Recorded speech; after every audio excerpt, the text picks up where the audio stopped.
Hello, can you all hear me? Alright, in this edition of Reddit Stories, you already know we got a pretty good one. Just, go ahead, turn this on in the background. If you got some homework to do, feel free to do that. Because this is going to be a quite of a long video, because it's 11:31, I got nothing to do tomorrow. And I've been wanting to produce more longer videos. So I want to make this video about as smooth as possible, where you can put it in the background while you're doing homework, or trying to go to sleep, or eating, or whatever you really want to do. Now, you know me, I don't usually use the text to speech voice, but I figured I would eventually start using it instead of using my actual really smooth voice. But getting right into it, we got r/askreddit true scary stories. What is your scariest true story? By user Mom Says I'm Pretty 8 years ago. We have true story time. I was about 4 or 5 years old and my parents had just separated. My mom was living in a two-bedroom apartment. I had my own room, but I preferred to sleep in her bed whenever I was staying with her. Our two bedrooms were at the end of a hallway, directly across from each other. Our apartment was on the first floor, and I remember that it was in the middle of the summer, and my mom had a window open in her room, which was directly behind the bed, above the headboard. Anyways, I woke up in the middle of the night and remember sitting up and seeing that our cat was sitting in the doorframe of my mom's room. Her door was open and you could partly see into my bedroom. This was strange because our cat was typically always in bed with us. As I was watching him, he walked into my bedroom and meowed. I turned to face my mom and wake her up. In the 3/4 seconds it took her to wake up and ask me what was wrong, we both looked back up in the doorframe, and there was a man standing by my open door, making his way out of my bedroom. I still don't know how she managed to do it so quickly, but my mother proceeded to pick me up and literally throw me out the screen window. Again, we were on the first floor and it was maybe a 3 foot drop on the ground. She quickly followed. We were able to start screaming for help and someone called 911. The police came, but didn't see any signs of forced entry, only that our front door was unlocked, which led them to believe the man must have exited that way. The strange thing was that my mom swore up and down that she had locked the door that night. With a deadbolt and chain lock, about a week later, she was cleaning the kitchen and opened up our water heater closet and found a notebook with names and drawings, as well as a pair of gloves and some gum wrappers. The police were called again, but all they could do was speculate that the man had been in our house and hid until we were asleep. Just to clarify, our apartment was on the ground level, so my mother didn't hurl me into potential paralysis, just a 3-ish foot drop to grass. If you ask me, bro, that's kind of creepy. I'm not gonna cap. The worst one I had happened a while ago while I was washing dishes. And as I scrubbed a larger knife, this voice just goes, "What would happen if you stabbed this person with a soapy knife? You should try it." I had to put the knife down and wash the spoon instead. Sophomore year of high school, my best friend and I had driven up a mountain to a party and were driving back to my house around midnight. My car was on E and I was so nervous we would run out of gas. I coasted all the way down the mountain. We got into the highway that would take us back home and started driving. It was dark and there was very few streetlights on the stretch of highway and no other cars were out. The highway ran parallel to a railroad track. We drove for a bit, listening to music and chatting. At some point, recognizing how dark it was, in the absence of other cars, I flipped on my high beams. The light illuminated the street in front of us, and my friend said something like, "Holy crap, what is all that?" The street in front of us was stained red, as if someone had put gallons and gallons of dark red tomato sauce all over it for about 1 through 200 meters. A few meters ahead of us, dotting the red stained ground, we saw whitish gray chunks, some the size of canned food, others the size of human torsos. Dozens of them strewn across the lane. I had to slow down and drive around some pieces. My friend and I were both freaking out at this point, wondering what the hell we were driving through. After the chunks, the red stains quickly faded and we felt relieved. We rationalized it was probably a deer carcass. It was really common for deer to come across the street. Perhaps the deer had been hit by one of the cars and fell dead in the lane. Then another car, perhaps semi-truck, also common in the area, in the dark of night had come and run over the body with all 18 wheels, dragging and tearing it to pieces. Or maybe a semi-truck just hit a deer, and this was the outcome. Either way, that made some sense to us. We got back home without further issue. I remember getting to check on my tires to see if they were covered in blood or red from a bagging test second.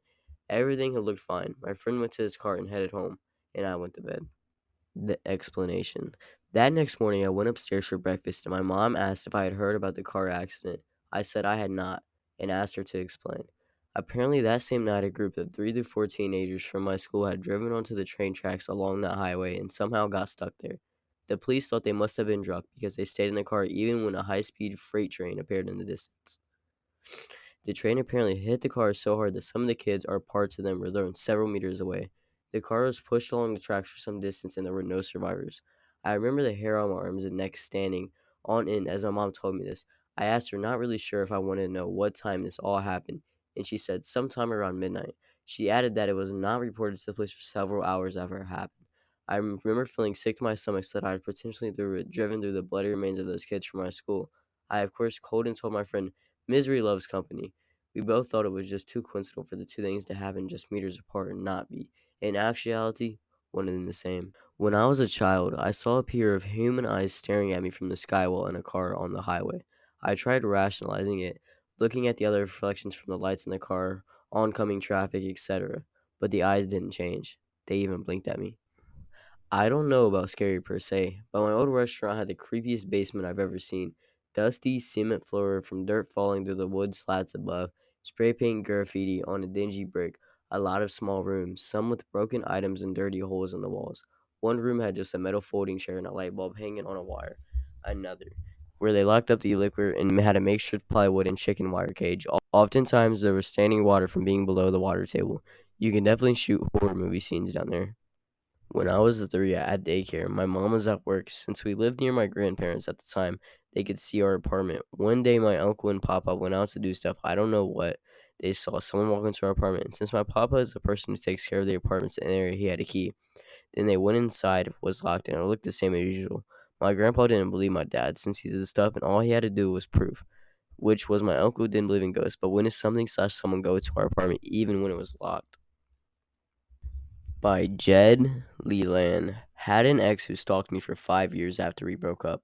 I lived at 4 addresses during that period, and she found me at all of them. She'd send me letters trying to get back at me, and once she mentioned that she got married. He's a great guy, but he's not you. Sometimes she sent me letters of my parents. I hope that if I keep ignoring, she'd get the hint. She never really did. Finally, after I moved to NYC, I got a message on my machine demanding we meet. She called again that night. I told her she didn't stop harassing me, I would call the cops. That seemed to do it. It's been about 20 years since then, with nary a peep from her. I'm still terrified of one day running into her on the street. I knew an older guy who had a crush on me. He owned a board game type store in the mall. When my mom kicked me out, I wound up hanging on the mall a lot for the Wi Fi. He would track me down every day, find what stores, Wi Fi's I was using, just to talk to me. It was freaking creepy. I changed stores all the time too. I finally started going to the coffee shops outside the mall, but then he would just message me telling me he missed me. Dude was at least 20 years older than me. I was 16 at the time. The freaking neighbor. When I was between jobs this last time, I got bored and decided to go for a walk on the mile-long lane. I lived down. I didn't even make it 4 houses up before he came barreling out of his driveway in his truck to talk to me. He kept asking for my number, for me to hop his truck to go for a ride or catch a bite to eat, etc., etc. I guess he finally got the hint and drove off.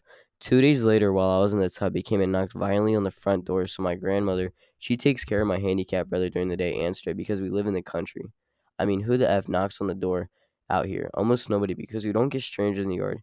He asked for me to come to the door and told and he asked for me to come to the door and was told I was unavailable. My grandmother immediately got the creeps. Well, the guy ended up using the excuse. I offered him some Advil and he was here to borrow the bottle, but decided to wait until I was available and left. I had enough at that point. My father talked to the other neighbor, which was his uncle. I could normally handle my own, but when I say this guy always gave me weird vibes, it was bad. He then messaged me on Facebook a week later, 3:30 a.m. The messages from him were, "Call me. I need to effing talk to you. Why did you message me? Never mind. I'm sorry." I immediately blocked him and sent the screenshot to my mother, who blew a fuse bad enough to call my father while he was at work. I hadn't seen or heard from him since until a week later when he tried following me into town. I drove up the bank parking lot, which one of the cops was sitting there and told him I was being followed. Since then, I haven't seen or heard from this dude.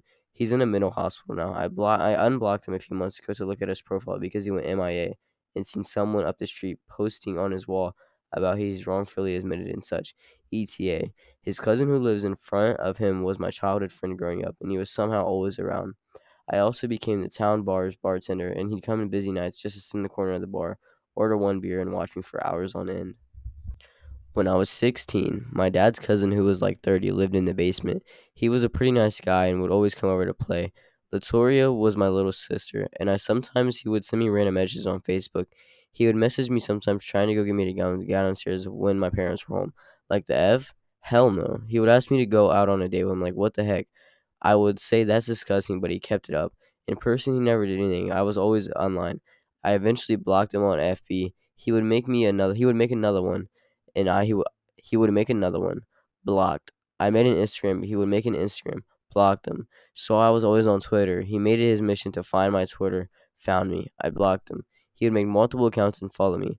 Always some type of variation of his name. Blocked. I finally broke and told my mom what was happening. She was so mad, and she doubled his rent since he only paid a little bit because he's family. He eventually moved and lives with a clingy and I think abusive wife that literally no one likes. Kind of feel bad for him, but like karma. Have more stalker stories, but this one's the worst. But here's another. When I was 19, I had a 14-year-old that would show up at my house and get mad when I would reject him. Then he would constantly sit outside my house and watch my house all day, sometimes drinking beer. He showed up to my house drunk one time. My mom yelled at him that he's wasting his life. Never come back. It was literally scarily it was literally scarily weird. I would never go down the street to get my little sister to come home, and this kid would show up out of nowhere next to me. He had gotten my number from a friend that was in high school with him, but now I know he was a freshman. Don't know why she would give me my number, but she did. Blocked him after he would constantly message me that he wanted to marry me. I would tell him to please stop. I was in college and he was a child to go away. Now here I am, antisocial, avoiding using my name on any online platform and never opening Facebook again. Guy I had never met saw a picture of me on Facebook and started asking about me. Here, he and her and he guy I had never met on saw guy I had never met saw a picture of me on friend guy I had never met saw a picture of me on a friend's Facebook and started asking about me. Her and I weren't really friends anymore, but we were both dating guys 2 hours away, so we drove together and hang out while we were out of town. One night at a punk show, he comes up to me and introduces himself. He came in reading strong and tried to get me to go back to his car, get to know each other better. I told him to F off and went to find a guy friends to stand with. Though that was it, but no, he started coming to every show, tried to convince me to sleep with him. He got my number and texted me, kept changing his number after I'd blocked him. He'd show up to my work 2 hours away from where I lived. He knew where I was at in my schedule. My friends finally kicked his ass, and he left me alone. He admitted when he got his ass kicked, the girl I drove down there with was the one to give him all the info on my number. She was pretty much kicked out of the music scene after that. My makers got together and had me to live out their sexual and sadistic fantasies, groomed for cooperative abuse since day one. Never had a chance to even know anything was wrong. Q near daily, mostly sexual abuse by my maker. A few relatives and about a dozen friends of 15 years, a lot of which was recorded and shared online.